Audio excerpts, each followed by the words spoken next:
What's up everybody, I'm Matt Brody and I want to take a quick second just to ask you to go ahead and hit the subscribe button. It's free, it doesn't cost you anything, and it makes me happy. I want to take a second today to answer a question that I get a lot, and that is, do I regret switching from Nikon to Canon?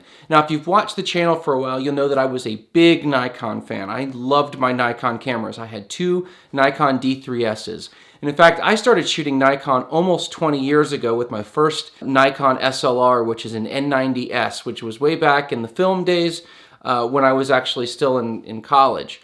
And so I've shot Nikon for a very, very long time. And recently, just in the past maybe 5 months, I've switched to Canon. And I get the question a lot from friends and family and other photographers that I know is, do you regret it? Why did you switch? Why would you do that? They want to know that there was this big magic feature that made Canon better than Nikon. And even way back in the day when I used to work for a Ritz camera, I got that question all the time from customers who would come in and say things like, well, my so-and-so has a Nikon and so-and-so has a Canon, which one's better? And my answer was always the same. There isn't one that's necessarily better. It's just which one's better for you, which system you get into, which lenses you're going to use, that kind of stuff. But I was always the proponent of once you got into a system and you learned it, there really wasn't any big advantage from one brand over the other. Now, there were definitely advantages from one camera body to another, but there weren't really advantages from a brand perspective. One year Nikon would be a little bit better than Canon, then Nikon, and so on and so forth. So that brings up the big question, right? Why after almost 20 years would I switch to Canon?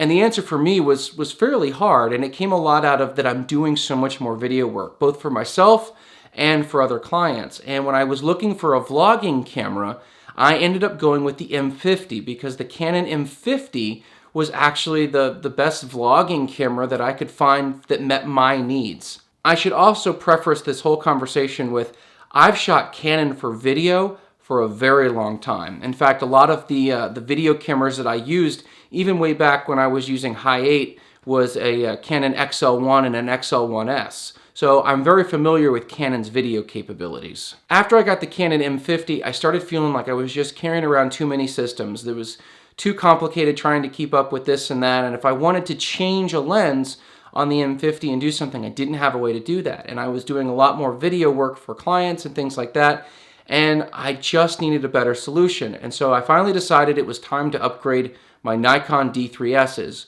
And as you might know, the Nikon D3S really didn't do video. Technically, video was in the specs, but it didn't actually do video. It was miserable at video. I think it was still like an AVI and 720, and it just not obviously gonna work. The trouble is that for me, it didn't look like Nikon had any really good video options either. They just hadn't played well in the video game. They played a video game. The closest thing that Nikon actually has right now to a great video camera is the Nikon D850. And while it's a great camera for stills and even for video, it had a couple of drawbacks that I didn't like. And one was that it had a tilt screen instead of the swivel screen. And the other was that the price point was pretty high.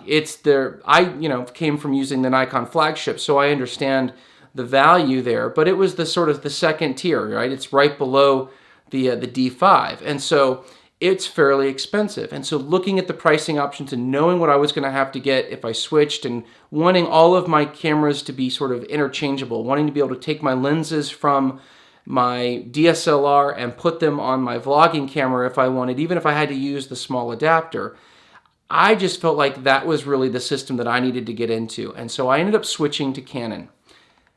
And it's been a struggle. Now, when I say a struggle, I don't necessarily mean a quality struggle. I got two 6D Mark IIs because I felt that was the best bang for my buck. I could get two 6D Mark II bodies for the same price as one Nikon D850. And it's been hard because there are things I really miss about shooting with Nikon. And I think there are some things that Nikon just does better, or at least they did better on the cameras that I was using. So one of the first things that strikes me as being a huge difference between Nikon and Canon that I'm struggling with is the simple ergonomics. I think the Nikon cameras had much better button placement than some of the Canon cameras. So for example, on a D700, which is the same layout as my D3Ss and the D850, the on-off button is right at your fingertip. So I can hold the camera and turn it on and off and take a picture with one hand. In theory, I could use this camera completely one-handed, There's controls on the back too that I can get to with my thumb, and there's 2 buttons here to slide for the aperture and the shutter speed. So I can effectively work this in manual all from one hand right here. And I really like that. I used it a lot, especially when I was shooting weddings and I would have 2 camera bodies on me. I could essentially do that, and I could have one that I could use completely independently of having to have my other hand free. So it was a struggle when I got into the Canon, whose on-off switch is on the very back of the opposite side. So holding it like this, there's no way for me to turn the camera on. So in order to turn it on, I have to use my other hand. It also doesn't have a designated dial for the aperture and the shutter speed. Also, it has this sort of main dial here, which can control either the aperture or the shutter, depending on the mode that you're in. And then it's got a back dial that controls the other when you're in completely manual. So it's a little confusing because sometimes that dial is the shutter and sometimes it's the aperture. And I would just prefer that there was one button that did one thing and it was always the same. That's a preference. It comes from shooting 20 years of Nikon, but I miss it a lot. The other thing that drives me completely batty at this point is the zoom. Now on Nikon, to zoom, you push the lens clockwise. So for 20 years I went zoom, zoom, zoom. Now with the Canon, the zoom is the opposite direction. It's counterclockwise. So I have to counterclockwise to zoom. And I can't tell you how many times I've zoomed out instead of zooming in and zoomed in instead of zooming out because of that when I'm just not thinking about it. The other thing I really liked about my Nikons, and granted this is a higher level feature than what you typically would find even in like the 6D Mark II level there, is the buttons on the top are laid out differently. On Canon it's a dial that you dial in all these different settings, and on the Nikon it was you had some buttons and you could just use it. Again, it's a preference thing. It's what I got used to. It's what I knew. And so it's hard. I have to spin this dial now all the time to change settings, and it's like, what am I doing? Before I get a lot of hate in the comments, let me preface this with also saying the cameras that I had, being D3Ss, were older than some of the newer cameras. And so I get that the layout on the back had to change. When you do a flip screen, you can't have buttons right here like you can on a standard flat screen, because when this folds out, you know, it gets in the way. So you have to move these buttons somewhere else, and there's things you got to do.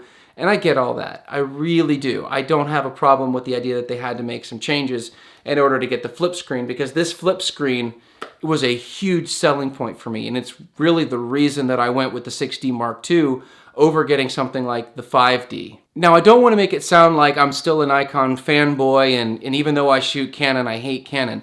That is not the truth. I actually really, really like these Canon cameras that I got. I think they are phenomenal. I think the quality that comes out of them is absolutely amazing. Now, the one thing that Nikon started doing was in their higher end flagship, it takes 2 cards, which I absolutely love. And it's the reason I went with the D3S, even though at the time the D4 was coming out. It was because the D3S had 2 compact flash card slots. And I mentioned this in my last What's in My Camera Bag video, which I'll link to here. But when I did that, I picked it up because it was 2 compact flash card slots and I could just have a whole bunch of compact flash cards and use them.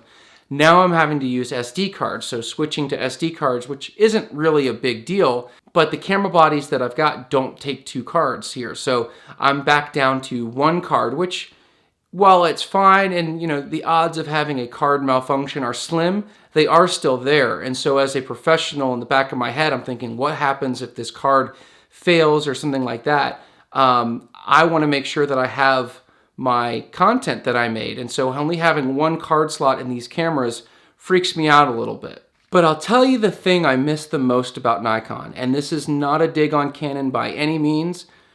It's just an ingrained thing from so many years of shooting Nikon. And if you are a Nikon shooter, you'll understand this. And if you're a Canon shooter, you'll understand this. But each brand has their own sort of specific sound that shutter makes. It's got that, it's unique Nikon click, and I don't know how to describe it any better than that. But the sound, the way the camera sounds when it takes a picture is so much different than my Nikon's. For whatever reason, I enjoy the way the Nikon sounds, which is probably the dumbest reason to like a camera I've ever heard. Other than that, I do think that at this point, the Canon 6D Mark II takes a much better image than the Nikon did. And that's a lot of and that has a lot to do with just the technology over the years.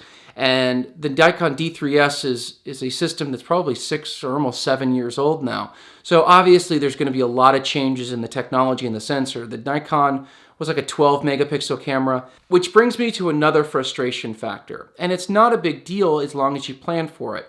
But going from 12 megapixels to 30 some odd megapixels means that every file is so much larger. So dealing with that kind of storage and file capacity and all that kind of stuff just is another level of things you have to think about. And I didn't have to think about it a whole lot with the Nikon. I could take the pictures in RAW and they'd still only be like 12 megabytes or something like that, and then convert them down to JPEG and they'd be like 3-4 megabytes, something like that.